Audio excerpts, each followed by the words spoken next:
So yeah, y'all, this is part two of my last video.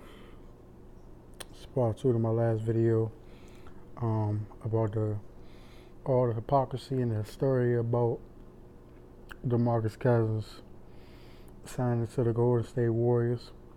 And now I'm gonna get to the niggas on YouTube. I'm gonna get to the motherfuckers on social media. I'm gonna get to these fake ass motherfuckers on in the mainstream media. Like I said, like Nick Wright, Shannon Sharp, Chris Carter, all these dudes, Brian Windhorst, all all these dudes. Now, Stephen A. and Max Kellerman, they actually surprised me um, today, and they was talking about it. Stephen, they say he have a problem with it because he already know what time it is with DeMarcus Cousins. He said, man, that dude, he said the Achilles injury is a 12, 15-month process to even start dribbling a damn basketball. Like just rehabbing and then getting into basketball shape, which is true, because Kobe had to go through the same shit when he tore his Achilles. Excuse me, but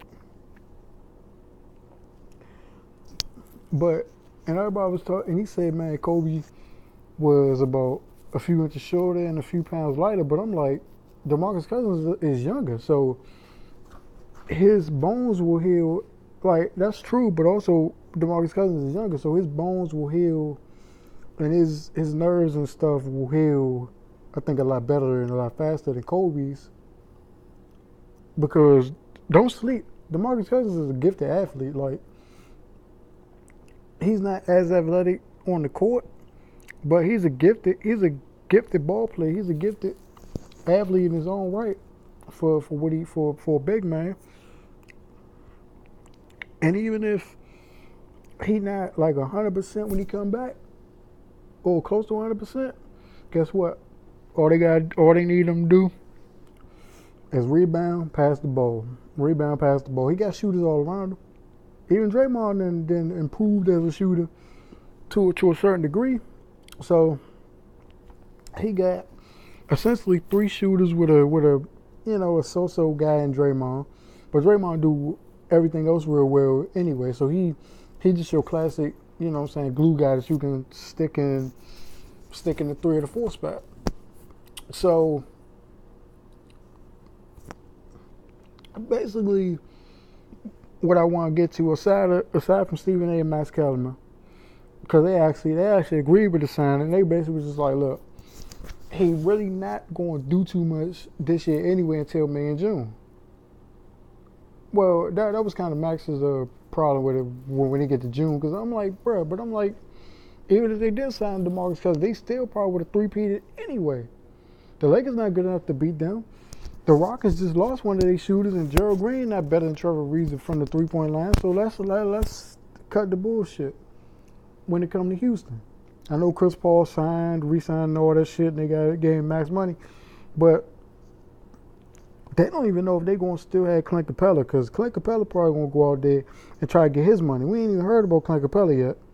So it's essential for them to re-sign him. Minnesota in turmoil. They still got their pieces around them.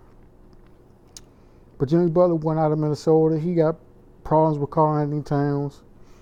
Anybody in the East, I don't give a fuck what Boston do. Boston, I don't care how healthy Boston get. Boston ain't good enough to beat Golden State. Philly ain't good enough to beat Golden State. Indiana ain't good enough to beat Golden State. Milwaukee, and don't even get me started with Toronto. You know what I'm saying? The choke artists, and I don't care if LeBron out the East. They still choke artists until they can prove otherwise. Until they can get to an East Conference final, or until they can get to an NBA Finals. I trust the Wizards more than I trust Toronto. That's sad. I just think they got lucky last year because the Wizards was kind of missing a couple pieces. They was kind of up and down anyway last year. But get to these motherfuckers about this DeMarcus Cousins shit. You know what I'm saying? DeMarcus Cousins, like I said, he's not asked to do as much from the field. he's not gonna be asked to pass. I mean, he's not gonna be asked to shoot 15 to 20, 25 shots a game. He might get 5, 7, maybe 10. If he do average double digit attempts, it might be like 10 a game. Might be 10 a game. So, you know what I'm saying? You go 2 times 10 or some shit like that, he got 20 points. If he can average 20 points, like, say about 8, 9, 10 rebounds, 4, 5 assists, shit, that's still an all-star level. That's still an all-star level stat line right there. So, and everybody mad that the Warriors signed him. They only mad that the Warriors signed him because, one, he stole the thunder away from LeBron James, but LeBron made his decision the night before. Number 2, that he going to the Warriors. So he's guaranteed a ring. And everybody going to continue to bitch and moan and cry about how rings ain't going to matter as much because of the team. First of all, you still got to go out there and play an 82-game season. Not only is DeMarcus Cousins compromised right now, but we don't know how Steph Curry going to hold up. He already had a lot of injury concerns going into last year. Now, they knew they was going to have him for the playoffs, but wasn't nobody saying shit when Houston had him on the ropes. Wasn't nobody saying shit when Houston had him on the ropes. And they still almost, and they had a double-digit lead in Game 6 and Game 7. Don't that remind you of something? Don't that remind you of OKC when they had double-digit leads in Game 6 and Game 7? Don't that just prove to you that Golden State is a well-built machine and they can pretty much overcome anything? Even a dude like LeBron going to the Lakers. The Lakers not better than them. Me personally, as a Lakers fan, like I said in my last video, I didn't want the dude because I already know what comes with that. Not just the media, the media hysteria, but that LeBron James system bullshit, where it's like he got the ball in his hands most of the time, and I want to see LeBron play off ball because I think he has the most potential of anybody I've ever seen as an all-ball player because he's so strong. And because he's so physically gifted, I think that he's improved as a shooter enough to where he can play all ball. He just has to be able to move without the basketball. And I'm not talking about just like cutting baseline and throwing up alley-oops and shit in the fast break. I'm talking about actually moving and running a set system around him and Lonzo Ball and Kyle Kuzma and Brandon Ingram, assuming that a lot of those dudes are still there. At the trade deadline next season, and assuming that they did after the summer 19 when we get a couple more free agent pieces, like a Jimmy Butler, Kyrie, Boogie, if Golden State, because Golden State gonna have to choose between him and Clay. Golden State probably gonna have to choose between him and Clay, and depending on which one they choose, the other one is gone because they don't have enough cap room to sign both of them. So they're gonna have a huge decision to make, and we're gonna have a huge decision to make, depending on who the Warriors decide to get, either by default or if they make their decision first, we may be able to get the trade-off piece, which is basically the guy that they didn't pick, which ain't bad. You know what I'm saying? If they pick Boogie, then we get Clay. If they pick Clay, then we get Boogie. And that's assuming that we do sign him to max money. Jimmy Butler, like I said, is still out there. Cat, you know what I'm saying? You got Karl Towns, Kyrie, and all these other dudes. I already explained that in my last video.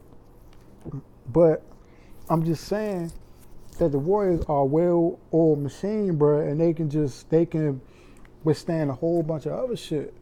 You know what I'm saying? Everybody was talking about OKC last year because they beat them, 3 out of 4 times in the regular season? OKC was a first-round exit, bro.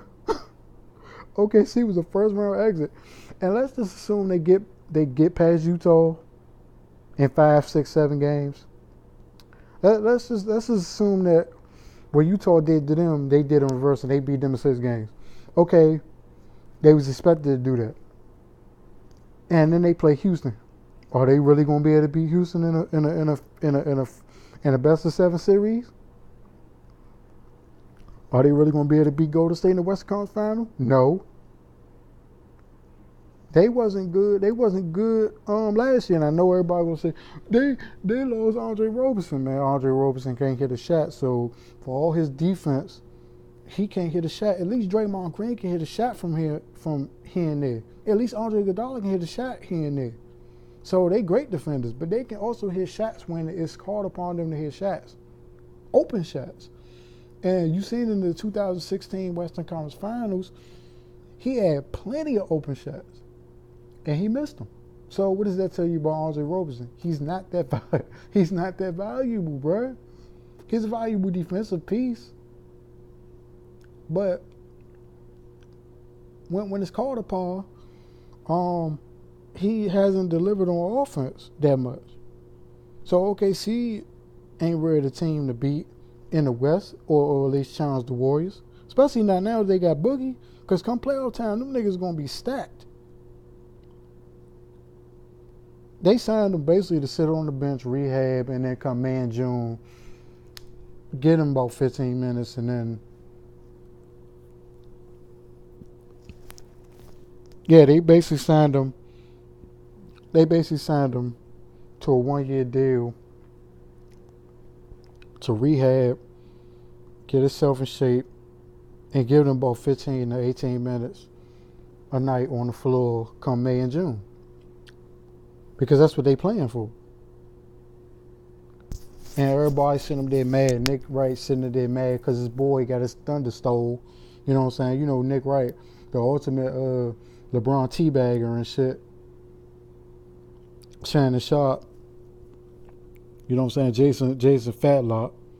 You know what I'm saying? With his bitch ass. You know what I'm saying? But all these, you know what I'm saying, all these LeBron nut huggers out here. And yeah, like I said, man, I'm happy that LeBron got to LA. I didn't want him personally because I know what he comes with.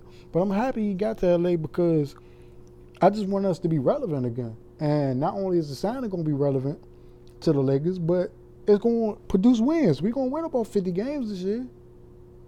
I guarantee you we're going to win about 50. We ain't going to win no less than 48 games in the West. We're going to win about 50 games this year, trust me. But everybody sitting up there crying about Boogie going to Golden State. He not going to play all year. He not going to play all year, bro. He going to sit on the bench, and then come May, June, that motherfucker, he going to be playing. And he might not, and his value, I don't think his value going to decrease. I just think people want to see if he's healthy, if he can run around the court without looking awkward. They probably don't care about the production because they know what time it is with the production. Because they know Steph, KD, and Clay most likely going to get most of the shots.